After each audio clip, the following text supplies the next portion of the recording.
É claro que a essa altura, pela thumb e pelo título do vídeo, você já sabe que a gente vai falar do Jorginho. Mas o que eu vou te mostrar aqui é o porquê dele ser essa contratação tão absurda pro time do Flamengo. Fica mais um pouquinho que você vai entender tudo. Também não esqueça de se inscrever, porque eu tô começando agora aqui no YouTube e isso vai ser muito importante pra mim. O Jorginho tem muita qualidade, isso é claro. Em 2021 ele ficou em terceiro na disputa de melhor do mundo, só ficando atrás de Lewandowski e Lionel Messi. Ele tem muita visão de jogo, tem uma capacidade muito grande de enxergar espaços tanto ofensivamente quanto defensivamente. Leitura para interceptar passes, jogadas, e uma grande capacidade técnica com a bola. Lembrando que ele não é um jogador plástico. A técnica é diferente da plasticidade. Ele com a bola no pé é um jogador muito técnico, mas não quer dizer que ele vá sair dando elástico por aí, nem nada disso. E é claro que ele ainda tem outros pontos fortes, assim como defeitos, porque todo jogador tem, mas uma das qualidades dele é o que mais me chama a atenção, que é a leitura de tempo e jogo. Por característica e DNA, o Flamengo propõe jogo e tem que propor.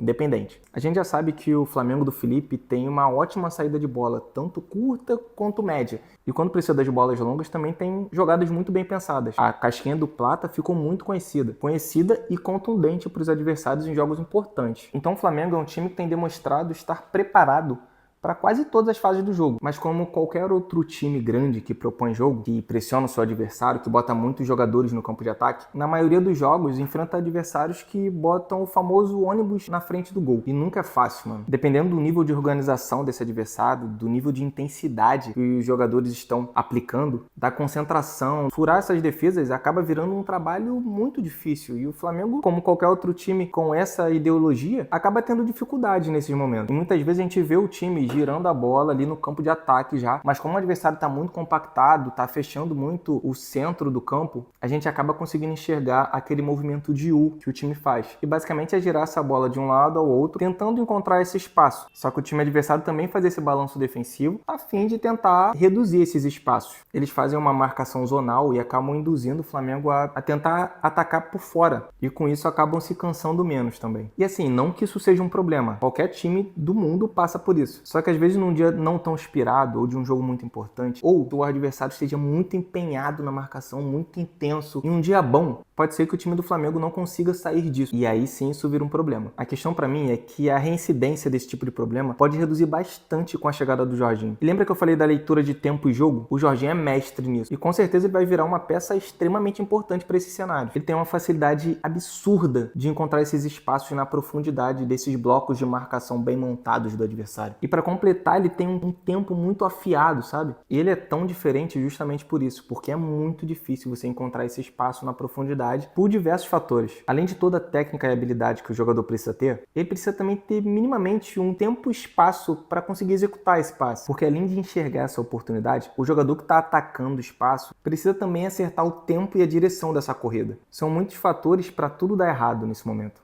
Primeiro, o jogador que está atacando o espaço precisa chegar a tempo nessa bola, antes do goleiro ou da bola sair pela linha de fundo. Segundo, antes desse passe, ele precisa já estar correndo antes dos defensores, que é o que a gente chama de vantagem cinética, já que até os defensores realizarem aquele giro sobre o próprio eixo e acelerarem em direção ao ponto futuro daquela bola, o jogador que está atacando e saiu para correr antes já está muito mais rápido. E aí, por mais que o zagueiro seja até mais rápido que esse jogador que está atacando, o jogador saiu antes. Então, e agora a terceira, o tempo. O Jorginho pode dar esse passe antes, e aí a bola é basicamente entregue ao time adversário, ou o jogador que está atacando o espaço pode correr antes, e aí provavelmente ele vai entrar em impedimento. E ainda tem diversas outras variáveis. Então, acho que fica bem claro que não é uma tarefa nada fácil. Para você, para mim, principalmente, né? Só que para o Jorginho nem tanto. Ele encontra esses passes tanto por baixo quanto por cima muito fácil. Tanto com bolas rápidas ou bolas lentas. E o time é quase sempre muito certeiro. Fora o repertório que é muito grande. É bola por cima atrás do lateral do lado oposto. É bola na paralela tanto por baixo quanto por cima. Então, num cenário onde os jogadores que atacam